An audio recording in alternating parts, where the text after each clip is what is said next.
प्यारे बच्चों नमस्कार। आइए आज आप सभी को मैं दिखाता हूं कि बिहार बोर्ड में कॉपी कैसे चेक होती है। अब इस वीडियो को देखने से फ़ायदा आप सबको ये होगा कि आप सबकी तैयारी बहुत अच्छी होती है, फिर भी आप लोग कॉपी में इस तरीके से नहीं लिख पाते हैं कि एग्जामिनर आपको नंबर पूरा का पूरा दे दे। तो यहाँ पर आप सभी को मैं दिखाता हूँ बिहार बोर्ड की कॉपी को कैसे डिजाइन करिए, कैसे आपको लिखना है कि एग्जामिनर पूरी तरीके से मजबूर हो जाए कि आपको पूरा का पूरा नंबर दे सके। तो एक कॉपी बहुत अच्छी आई है, उसको दिखाते हैं आप सभी को। उससे पहले मैं आप सभी को बताएं कि तो प्यारे साथियों, आप सभी को ओएमआर मिलता ही है ऑब्जेक्टिव के लिए, सब्जेक्टिव के लिए कॉपी मिलता है। तो आइए आप सभी को मैं दिखाता हूं कि कैसे आप सभी को कॉपी को लिखना है। प्यारे साथियों, देखिए आपको सबसे पहले यहाँ ध्यान देना है कि आपको एक ओएमआर मिलेगी। ओएमआर में क्या होता है कि आपको यहाँ परीक्षार्थी का नाम, रोल नंबर वगैरह, विषय कोड, जो भी आपको प्रश्न पत्र मिलेगा यहाँ आप फिल कर देंगे। ठीक है, यहाँ फिल करने के बाद फिर आपको ये 100 क्वेश्चन नंबरिंग से रहेंगे।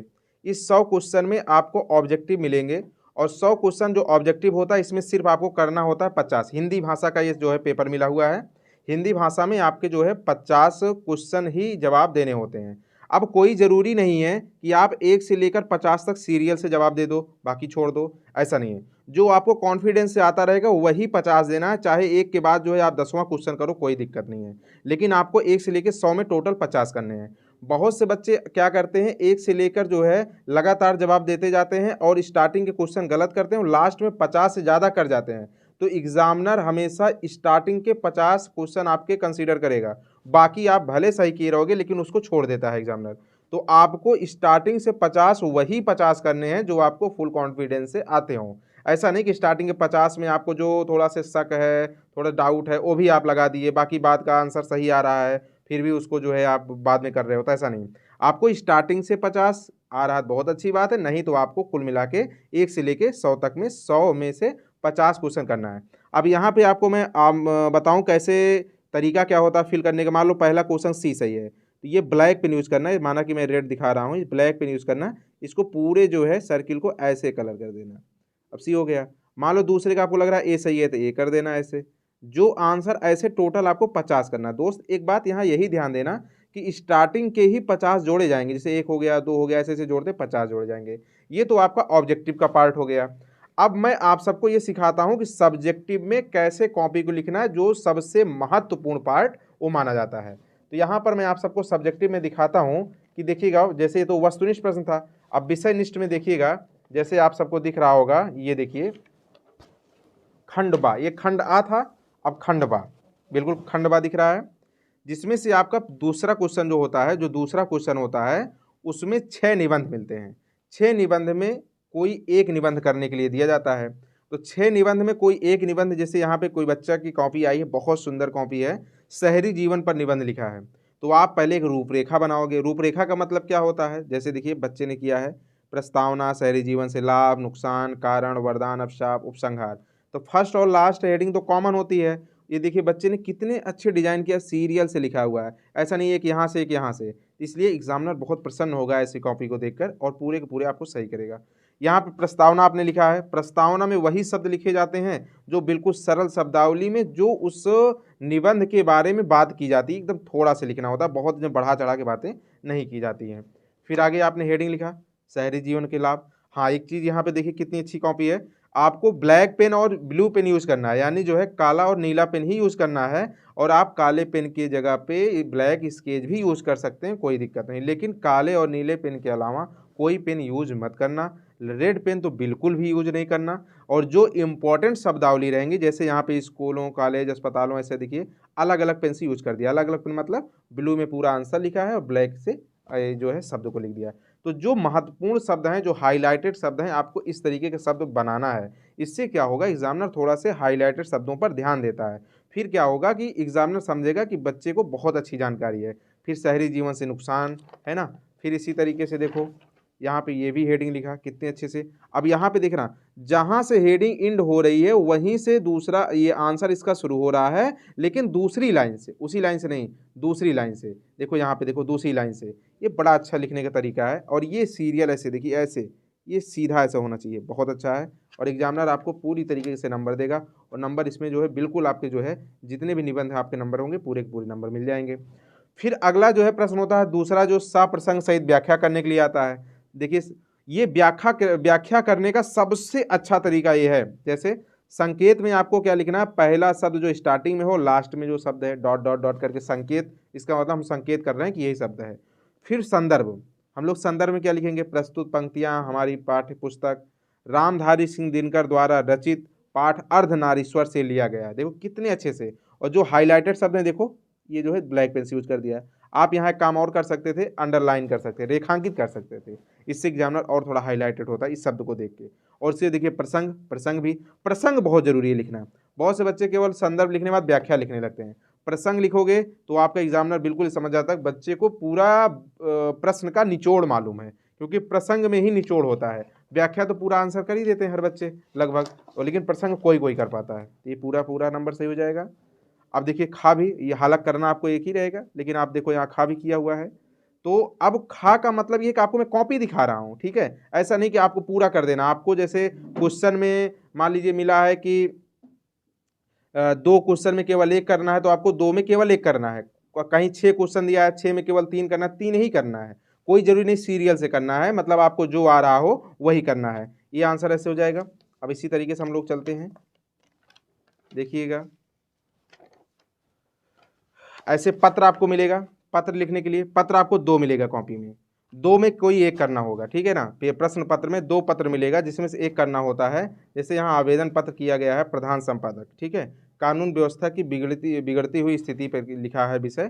तो यहाँ पे देखो ये बहुत जरूरी ध्यान देना, ये देखिए ऐसे ये सीरियल, इससे क्या होगा बच्चे को ये पता होता है ना कि थोड़ा से सीधे में लिखेंगे, एग्जामिनर देखकर थोड़ा अच्छा लगता है इसको एग्जामिनर को। यहाँ महोदय हेडिंग जरूर लिखना, इससे क्या होगा रिस्पेक्टेड शब्द से जरूरी होता है यहाँ शुरुआत करना। अगर ऐसे कोई शब्द यूज करोगे तो वहाँ पर थोड़ा एग्जामिनर को अजीब लगेगा। यहाँ पे देखिए लास्ट में क्या होगा, धन्यवाद, दिनांक, भावदीय, फिर यहाँ पे अपना नाम, फिर यहाँ एड्रेस, ये तो आप उस समय लिख लोगे जो भी वहाँ पे लिखना रहेगा। फिर उसके बाद में आप सबको क्या ध्यान देना है दोस्त, अगला क्वेश्चन आपको क्या मिलेगा,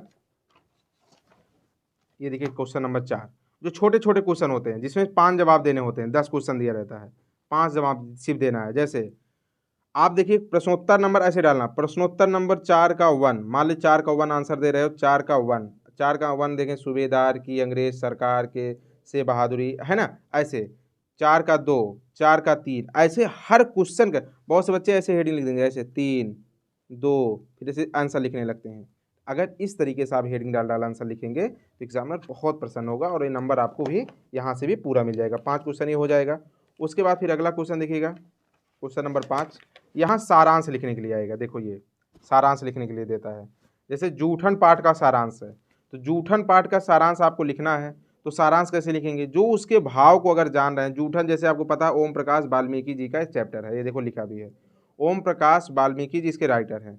अब ऐसे चैप्टर को आपको बिल्कुल उसके भाव को लिखना है, अपने शब्द में लिखना है, सरल शब्द में लिखना है, और कट पिट ज़्यादा नहीं करना, ऐसे साफ शब्दों में लिखना है। बहुत से बच्चे बहुत पास शब्द लिख देते हैं, लेकिन ऐसा नहीं। जैसे देखो एक बिल्कुल सही दूरी पर, ऐसा नहीं कि ना बहुत दूर कर दो ना बहुत नज़दीक कर दो। यहाँ पर देखो ये सारांश लिखा हुआ है 2 पेज में। अब जो इनसे इम्पोर्टेंट शब्द हैं उसको भी आप लोग लिख सकते हो। देखो इम्पोर्टेंट लाइन, इनसे ये ना कराओ भूखे रह लेंगे, इन्हें इस गंदगी में मत घसीटो। राष्ट्रीय पुरस्कार भी इनको मिला है, डॉक्टर अंबेडकर राष्ट्रीय पुरस्कार मिला, परवेज सम्मान मिला है, जयश्री सम्मान मिला है। तो इससे क्या होगा, जो इम्पोर्टेंट शब्द होंगे इसको भी आप लोग अलग अलग कलर में लिख सकते हो। इससे क्या होगा, आपके जो है आंसर बहुत प्रभावी होंगे, ठीक है। फिर उसके बाद में आप देखोगे 5वां क्वेश्चन। अब जैसे जी मान लीजिए जयशंकर प्रसाद से आ गया, आपसे क्या पूछा है, तुमुल कोलाहल कला में कविता का सारांश लिखने के लिए। अब इस जगह पे देखेंगे सबसे पहले इन जयशंकर प्रसाद की कॉपी है, जयशंकर प्रसाद इसके राइटर हैं। जयशंकर प्रसाद के बारे में जीवन परिचय लिखा आपने, साहित्यिक परिचय लिख दिया, क्या किया उनकी जो रचनाएं लिख दिया, नाटक उपन्यास कहानी संग्रह लिख दिया। अब तुमुल कोलाहल कला से संबंधित इनके भाव को आप ये लिख सकते हो कि इसका जो है विचार क्या है, यानी तुमुल कोलाहल कला के जो भावार्थ क्या है उसको सारांश में आप कन्वर्ट कर सकते हो। तो ऐसे कॉपी आपने लिख दिया। फिर उसके बाद देखेंगे लास्ट मोमेंट में फिर आगे जो है संक्षेपण लिखने के लिए आपको मिलेगा। संक्षेपण देखोगे क्वेश्चन नंबर 6 रहेगा, जिसमें 2 दिया रहेगा, इसमें से 1 करना रहेगा।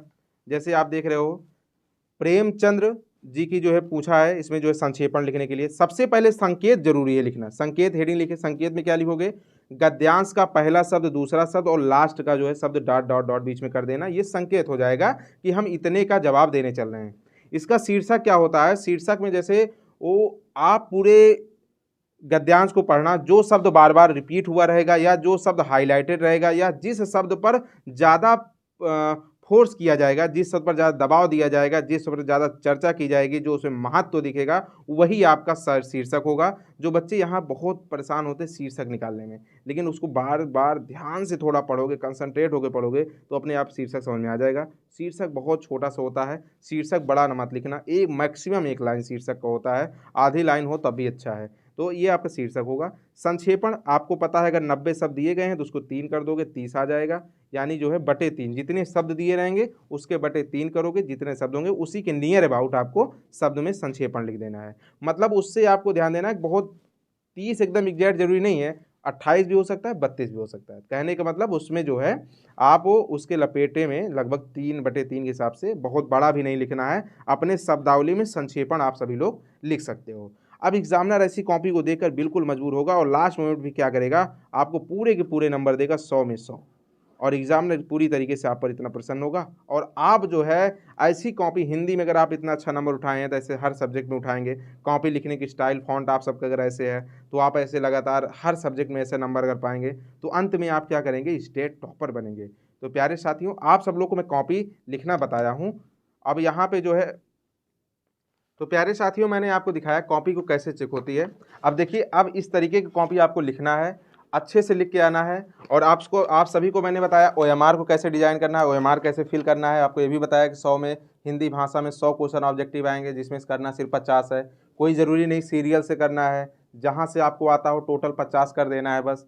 और आपको ये भी पता है, अगर 50 से ज़्यादा मान लीजिए कर दिए आपको आसान लगा क्वेश्चन और आप ज़्यादा कर गए तो आपके दिमाग में आ रहा है कि पहला वाला हमारा गलत है गुरुजी, चलो आगे वाला जोड़ लिया जाएगा। ऐसा नहीं है, स्टार्टिंग के 50 आपके जोड़े जाएंगे, जो चाहे वो गलत हो चाहे सही हो वही आपके जोड़े जाएंगे।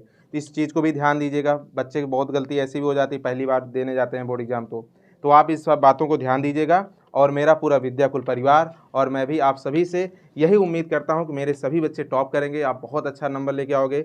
मेरे पूरे परिवार की तरफ से आप सभी को बेस्ट ऑफ लक, और हर कोई बच्चा टॉप करे, हर कोई बच्चे के टॉपर होने के जो है यहाँ पे हम लोग प्रतीक्षा में हैं। तो आप सभी लोग जो है बहुत अच्छे से तैयारी करिएगा, अच्छे से कॉपी लिख के आइएगा। इसलिए मैं इस वीडियो को आप सबको दिखाने की कोशिश कर रहा हूँ कि आप लोग बहुत अच्छी तैयारी होती है, फिर भी कॉपी को आप लोग लिख नहीं पाते हो। तो प्यारे साथियों, आप लोग इसी स्टाइल में लिखना, इसी फॉन्ट में लिखना, ऐसे ही लिखना, आप सभी को बिल्कुल एग्जामिनर मजबूर हो जाएगा पूरा का पूरा नंबर देने में। तो आपको 100 में 100 कॉपी ऐसे मिलेगी। तो प्यारे साथियों, बहुत बहुत धन्यवाद, आप सभी को बेस्ट ऑफ लक।